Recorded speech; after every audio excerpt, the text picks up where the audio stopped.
लोकसभा चुनाव के बीच कांग्रेस के और गठबंधन के प्रत्याशी फतेहपुर सीकरी लोकसभा सीट से प्रत्याशी जो अपने बयानों को लेकर, अपनी दिनचर्या को लेकर खासे चर्चाओं में बने हैं, आज नामांकन के लिए साइकिल पर सवार होकर पहुंचे। जी, हम बात कर रहे हैं फतेहपुर सीकरी लोकसभा सीट से कांग्रेस प्रत्याशी रामनाथ सिकरवार।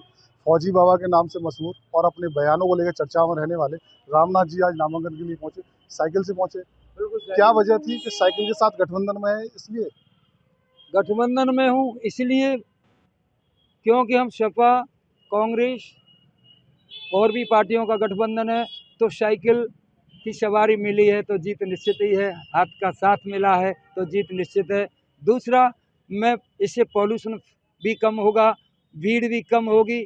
मैं चाहता तो यहाँ लाखों की भीड़ कर देता, मैं नहीं लाया। थोड़े लोग इसलिए लोगों को परेशानी ना हो। मैं दिखावा नहीं चाहता हूँ, मैं केवल बड़े काम करना चाहता हूँ। बड़प्पन मुझे पसंद नहीं है। रही मेरी लाइफ शैली, सादा भोजन करता हूँ, गाड़ी में चूल्हा रखता हूँ, कभी भी दलिया बना लो, कहीं भी उसमें पानी नमक डाल करके, सत्तू भी रखता हूँ, घोल के पी लो।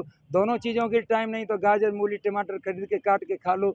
इस शरीर को उतना ही देता हूँ जिससे ज़िंदा रह सके और मैं ज़िंदा अंदर से भी ज़िंदा रह सकूँ। मैं इस शरीर को ऐसी कोई आदतें नहीं लगाना चाहता हूँ जिससे ज़िंदा रहते ही मर जाए।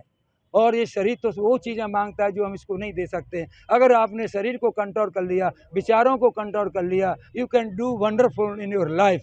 और ये मैं सांसद बन जाऊं तो मरूंगा, मंत्री बन जाऊं तो मरूंगा, हर हाल में मरूंगा। तो ज़मीर को चौराहे पे नीलाम क्यों करूं? इस देश के सांसद, विधायक और अधिकारी जो कई बंगले बना लिए फिर भी इनका पेट नहीं भर रहा है। मैं इनको भी कहना चाहता हूं कि अपनी पेंशन से तनख्वाह मिल रही है उससे काम चलाएं, लोगों की जेब कम काटें, वरना जब ईश्वर का डंडा चलता है तो रोड से उठाने वाला नहीं मिलता है। और एक सांसद बन गया हूँ, बना तो निश्चित तौर पे मान लीजिएगा देश के अंदर वो चीज़ें पैदा होगी। एजुकेशन ये नहीं चलेगी, शिक्षा सुधरेगी तो देश के अंदर एक नई क्रांति आएगी, अच्छे विचार आएंगे। एक और बात आपसे करेंगे, आपकी दिनचर्या को लेकर विशेष बात। जैसे आपने कहा कि गाड़ी में चूल्हा लेके चलते हैं जी, पूर्व फौजी हैं, सेना में तैनात अब रहे हैं, अब रिटायर हो गए हैं। जिस तरह से आपने बताया जीने के लिए खाता हूँ, तो क्या चीज़ें हैं खाने के लिए विशेष तौर से? आप कोई अलग भोजन लेते हैं या अलग तैयारी करते हैं?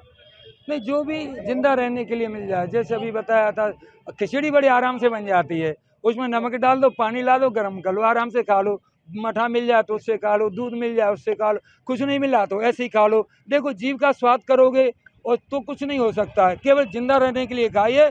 और जिसके पास आत्मबल है, जनता बल है, सारी चट्टानें उसके सामने टूट जाएंगी। आपने कहा कि खिचड़ी बहुत स्वादिष्ट पसंद है आपको, स्वादिष्ट हाँ। लगती है। लोकसभा क्षेत्र में क्या खिचड़ी पक रही है? लोकसभा की बात अगर है, जहाँ देश में वो खिचड़ी बन रही है, लोकतंत्र का लूट तंत्र बन गया।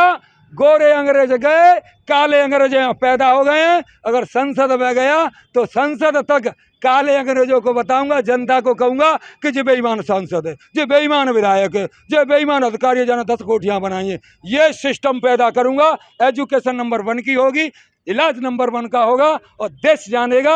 एक सोल्जर सांसद बनता है तो हिंदुस्तान की क्रांति क्या आती है। ये फतेहपुर सीकरी लोकसभा सीट से कांग्रेस और गठबंधन के प्रत्याशी हैं जो अपने लोकसभा क्षेत्र में, अपने संसदीय क्षेत्र में खिचड़ी पकाने की बात कर रहे हैं। यानी कि खाने खिचड़ी की बात नहीं, ये संसदीय क्षेत्र में राजनीतिक खिचड़ी की एक चर्चा कर गए। Lakshmi Sharma, AB live, Agra.